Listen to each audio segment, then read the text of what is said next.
Hello friends, welcome to my channel.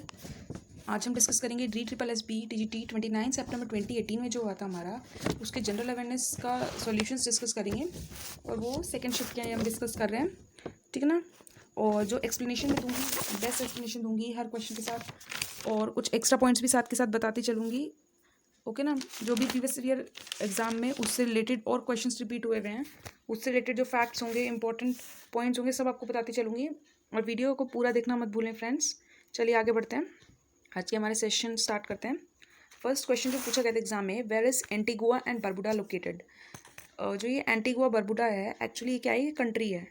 ये country है, ये कहाँ पर लाई करती है, कैरेबियन और अमेरिकन्स में लाई करती है, ठीक है ना। ये कंट्री है, कैरेबियन एंड अमेरिकन्स में अमेरिका में लाई करती है। और इसकी कैपिटल भी नोट कर लीजिए, हो सकता है कैपिटल है इसकी सेंट जॉन्स, ठीक है। ओके फ्रेंड्स, चलिए आगे बढ़ते हैं नेक्स्ट क्वेश्चन की तरफ।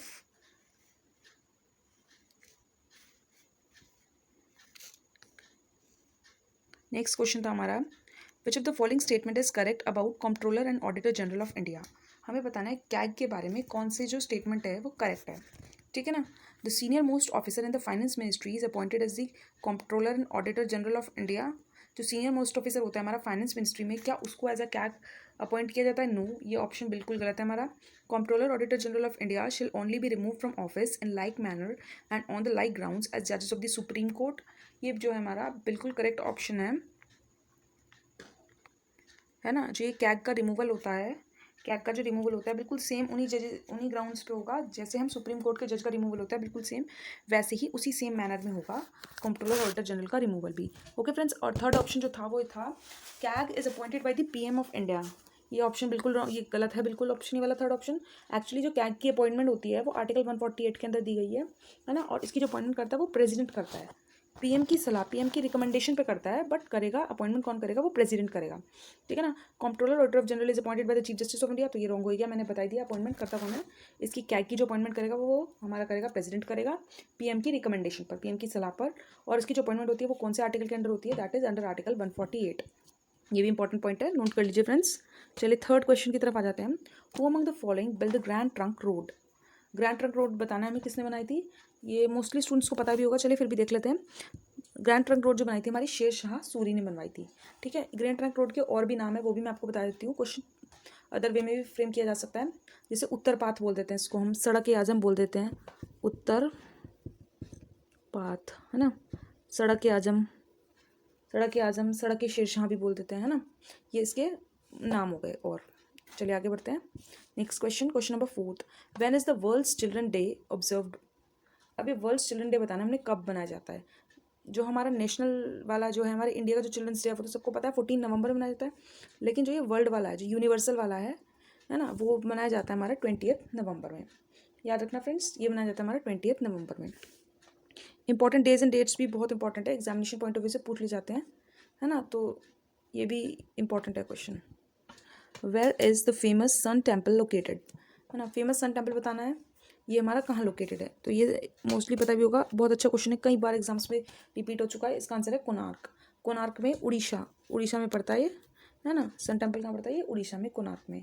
और एक इससे रिलेटेड क्वेश्चन भी आता है कि ये जो टेम्पल है ये किस रूलर के टाइम पे बना था, है ना, किसके शासनकाल में बना था, तो उसका आंसर होगा नरसिम्हदेव फर्स्ट, है ना। नरसिम्हदेव फर्स्ट के टाइम पे ये बना था। चलिए आगे बढ़ते हैं। ये वाला क्वेश्चन देख लीजिए, एक महिला है वो ओवन में, ये एक्चुअली थोड़ा सा क्वेश्चन गलत टाइप हो गया है। ओवन में छिलकों के साथ, ये फिस्को की जगह छिलको है, छिलकों के साथ कच्चा भंडा की जगह अंडा है, कच्चा अंडा रखा और ओवन घालू की जगह चालू किया, इस प्रकार क्या परिणाम हुआ हमें बताना है। अंडा 1 मिनट में उबलकर तैयार हो जाएगा, अंडा जैसा था वैसा ही रहेगा, अंडा 2 मिनट में ओवन में पक जाएगा, या अंडे के छिलके फट जाएंगे, है ना। तो इसका परिणाम क्या होगा, अंडे के छिलके जो है फट जाएंगे, उसकी बाहर की लेयर होगी जो उस पर इफेक्ट पड़ेगा। चलिए नेक्स्ट क्वेश्चन की तरफ आते हैं। Who is the head of the government of India. ये पूछा गया था एग्जाम में, जो हमारी गवर्नमेंट ऑफ इंडिया उसका हेड कौन होता है, उसका हेड जो होता है PM होता है हमारा, प्राइम मिनिस्टर। और एट प्रेजेंट कौन है हमारे, नरेंद्र मोदी, है ना।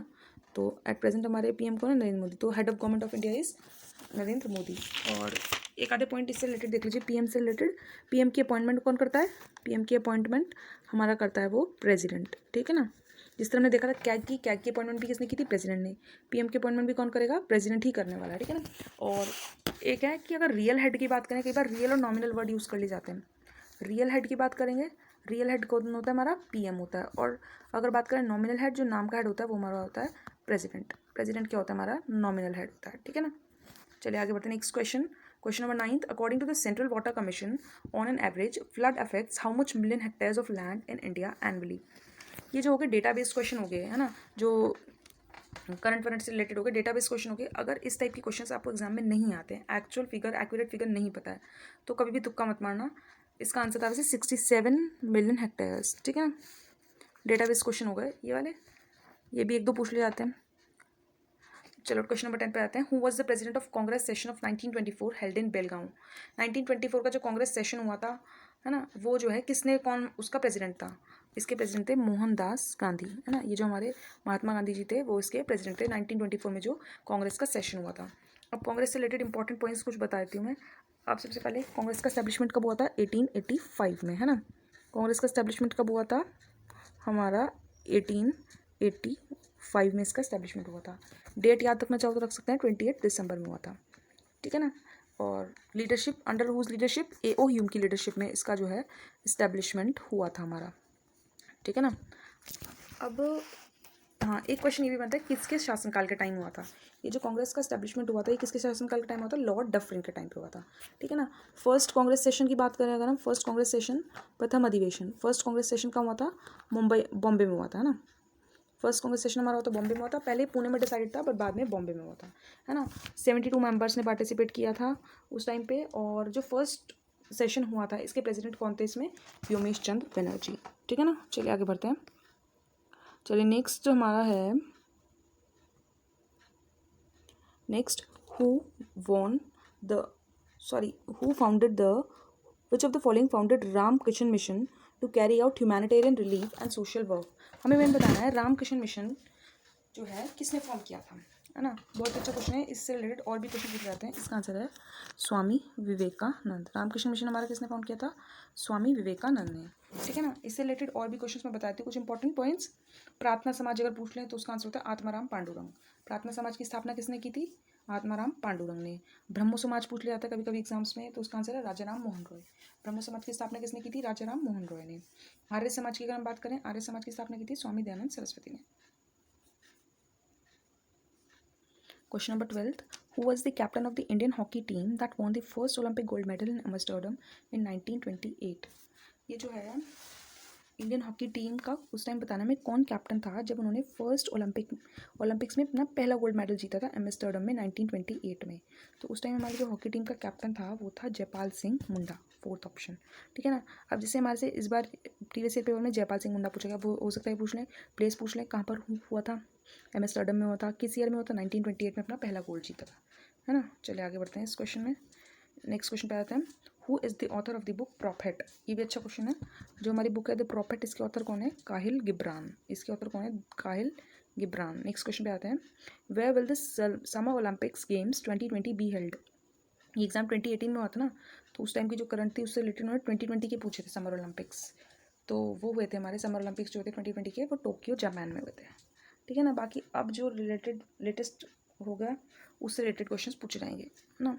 Question number 15, what was the infant mortality rate पर 1000 लिव बर्ड्स इन 2016। तो इसका आंसर था 34, ठीक है। चलिए आगे बढ़ते हैं next question. Question number 16, the Hindustani vocalist Ashwini Bhide Deshpande belongs to which one of the following gharanas. हमें बताना है अश्विनी भिड़े देश पांडे जो है हमारी कौन से घराने से बिलोंग करती हैं।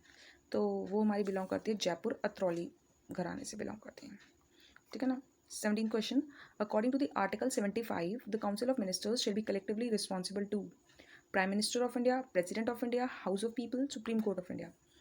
जो पहले देख लेते हैं आर्टिकल 75 में है क्या। आर्टिकल 75 में दिया गया है जो प्राइम मिनिस्टर जो होगा उसका अपॉइंटमेंट किया जाएगा प्रेसिडेंट के द्वारा, और फिर क्या होगा, और अदर मिनिस्टर्स की अपॉइंटमेंट होगी करेगा प्रेसिडेंट ही, लेकिन किसकी एडवाइस पे, पीएम की एडवाइस पे, है ना, on the advice of PM.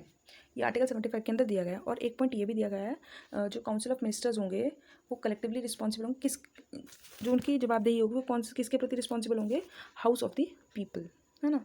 Lok Sabha ही बोल सकते हैं, collectively responsible to Lok Sabha. 18th question. Which of the following is the chief executive officer of PepsiCo who decided in August 2018 to step down as the CEO after being at helms for 12 years? ये उस time का current related question है. इसका answer था इंदिरा नूई, है ना. ये question आप स्किप भी कर सकते हैं. चले आगे. Who was posthumously awarded the prestigious दादा Sahib Phalke award in April 2018? Again current का question.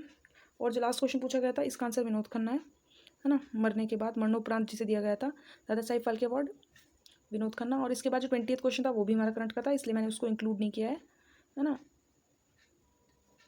Thank you friends, hope you like the video. और अगर वीडियो अच्छी लगे तो लाइक और कमेंट करना मत भूलें, है ना. और ये like and share will be a source of motivation for me. Thank you friends.